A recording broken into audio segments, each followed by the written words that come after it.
So if you want to quickly go ahead and learn how you're going to make a logo in Canva, you're going to come to canva.com, come to its search bar, and you're going to search up logo, okay, like this. Now, basically, once you go like this, what it's going to do is it's going to start giving you templates.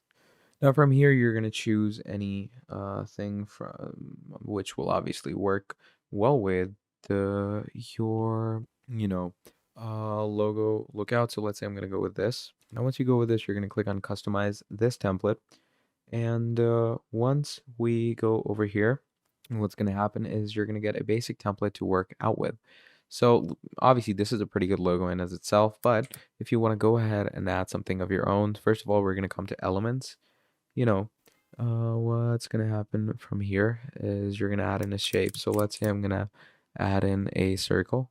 Okay. And once we add in a circle, you're going to add it over here. Once we add it over here, you have, let's say I'm going to add that. I'm going to give it a gradient in the back. Let's say I'm going to go with a dark blue. And then in this, you can obviously go ahead and start adding some texts. So let's say I want to add this text over here, right? Now, once you click on this text, it's going to add itself. So I'm going to close it down a bit, add it in the center. There we go. And now you're going to add, whatever type of text you want to go with, whatever type of text you think will work for you. So let's say I'm going to add John Shoes. Okay, I'm going to write that. So that's the brand. So you can make logos like this. Click on share. Once you click on share, click on download. And once you click on download, download it in PNG form and you're good to go. Now, GitHub is a place where coders meet each other, where, actual software tycoons meet each other, where actual people who are into computer science, they're good in coding, they're good in software, they all meet each other over here. On GitHub, you can find different programs, different types of applications, front end, back end, all these codes that you can find for yourself, and it's pretty incredible. So let's say I'm going to go on GitHub, okay? And I'm going to search up Maze C++. Let's just search that up, and I'm going to write Maze C++. And once you write that, look at this, you can start getting maze generators. Let's say we have this maze generator and this person created it in the C++, right? We're going to go in this. So it's a recursive backtracker maze generator. And this person has, explained it. So this is the maze generator. You're going to write that and look at that. It's going to generate a whole maze that you can work in. You can walk through it. You get the dependency. You get the compiling. It gives you the whole code over here as well with the files. So, you can actually get the whole code by copying it and installing it. You can go to the actual file to get the code for yourself as well. And that is what GitHub mainly is for. So upload code, get code, and just talk with other people regarding coding. And that is basically about it.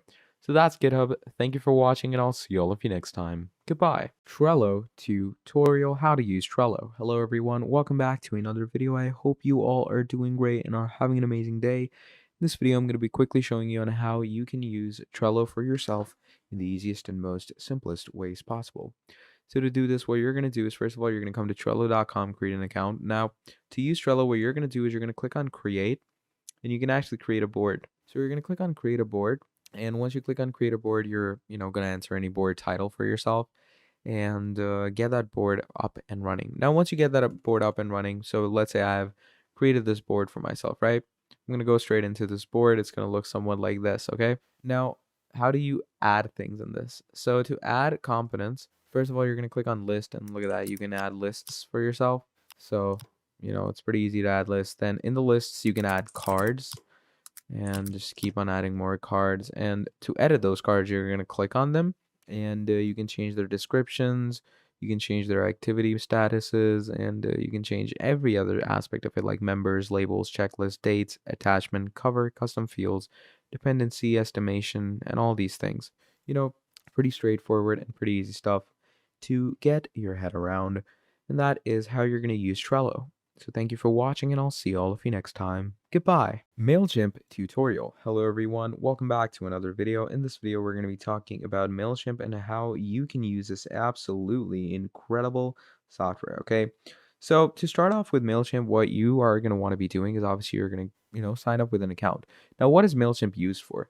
MailChimp, in my opinion, is best for any type of email marketing that you want to, do for yourself. It's great for any type of sales CRM. It's great for lead generation. It's good for your sales. It's good for getting your company up and running. And the best part about this is that it actually has a free platform to sign in with. So you can sign up with it pretty easily. Okay, just go into sign up for free. Now, once you go into sign up for free, it takes you into the actual sign up gig where, add your very own business email that you want to sign up with MailChimp. Let's say I'm going to add that. Then you have, your username, and then you can add your very own password as well. Okay. After adding your password, you're going to verify everything. And once you verify everything, from there, it's going to take you into the actual, you could say, work ethic and work section of MailChimp. And that's basically how you're going to get started with it. Now, when it comes to using MailChimp, you are going to want to make sure to get a hold of a lot of, you could say, generative assistance. You can convert with email automations, create faster with generative AI, refine with segmentation, optimize with analytical things and support. You can get started easily with a personalized product tour. Okay, they give you a proper product tour, and you can see you can create actual custom journeys with automations. You can discover new ways to automate for yourself, keep your emails relevant and brand growing. And the thing is that the campaigning gives you a lot of great templates to work with, which is also pretty incredible. And you can add as many leads as you want, get as many contacts, as many customers, and as many users you want in this. Okay. And that gives you a really good general idea of how you're going to work with this. That's pretty much about it. Thank you for watching, and I'll see all of you in the next video. Goodbye. Miro tutorial for beginners. Hello everyone. In this video, I'm going to be quickly showing you Miro and how you can use this absolutely incredible software for yourself. Okay. So Miro is basically, as it says, a visual workspace for innovation. So Miro allows you to create these different charts. It allows you to create these different types of boards. Okay. And in those boards, you can use different elements like shapes, sticky notes, and all these other things to create a good workspace. And you can also use different boards like Kanban boards and all. And the best part about this is that you can make a whole funnel, a sales flow, and like a whole lot of other things to work with. So I would definitely urge users out there to use this software because it's absolutely incredible to get a good idea of this. And it has a lot of integrations to work with as well. So definitely go ahead with this. And I'm also going to discuss the pricings. Now, Miro also gives you things like product management, engineering. It's for IT teams, UX and design, consultation and agencies. And there's a lot of great technical diagramming, whiteboarding, wireframing, mind mapping, retrospectives, scale product planning, and process mapping. So there's a lot of great things to take from Miro. And definitely, all of you users out there should use this for yourself. It's the amazing and the most greatest thing to get for yourself. Then you have 4 plans for this as well. You have free, starter, business, enterprise. Okay, so the free plan is $0, starter plan is $8, business plan is $16, and enterprise plan is obviously the basic typical enterprise plan. Okay, and yeah, that's the general idea that you need to get when you're working with something like this. And that is basically your Miro. So thank you for watching all the way till the end, and I'll see all of you next time. Goodbye. Slack tutorial. Hello everyone, welcome back to another video. In this video, I'm going to be talking to you about Slack and how you can use this absolutely amazing application for yourself to, do your actual workspace editing in, to manage your products, manage your tasks, and keep your team up and running. So this is Slack basically, okay? So in Slack, you're going to make a workspace. So as you can see, I'm in this workspace right now. Now in this workspace, we have channels. Okay, you create channels for yourself, and you can create more channels by clicking on create a channel and, add any type of channel you want to. And if you want any assistance, you can do that as well. But as you can see, I have all these channels. So links, team chat, you have work and all these things. So let's say in team chat, I want to, I'm going to write something like, hi guys. And then you can actually, do an at and, message everyone. So it's pretty easy. It's pretty simple. And it's really nice to get a basic idea of how you're going to work with Slack. So just create channels, and in those channels, you're going to start working. Now, if you want to invite people to your workspace, what you are going to want to be doing is you're going to go to your workspace over here. Now, whoever has control of the workspace, what you can do is you can start adding people into a certain chat. So you're going to click on add coworkers, enter their name or email, and just send them an invite, and that should be it. So that's basically the idea of Slack. Thank you for watching, and I'll see all of you next time. Goodbye. Smartsheet tutorial. Hello everyone, welcome back to another video. I hope you all are doing great and are having an amazing day. In this video, I'm going to be talking about Smartsheet and how you can use this absolutely incredible software. Okay, so Smartsheet is basically a flexible solution for your work. Now, it's very similar to products like ClickUp, Monday.com, Asana, Trello. Now, the reason for that is that it's great for your work management. Okay, it's a great management platform. It's great for task management, great for project management. Even if you want to, manage your personal life, it's good for that because it gives you things like automations, digital assets, resource, team collab, dashboards, portfolio, proofing, account, intelligent workflows, integration, no code work apps, and a whole lot more. So it gives you a whole repertoire to work with. It gives you the whole, you know, you could say working standard to get your head around, and it helps you a lot in working. So do make sure to get your head wrapped around this pretty well because it's an absolutely amazing software to use.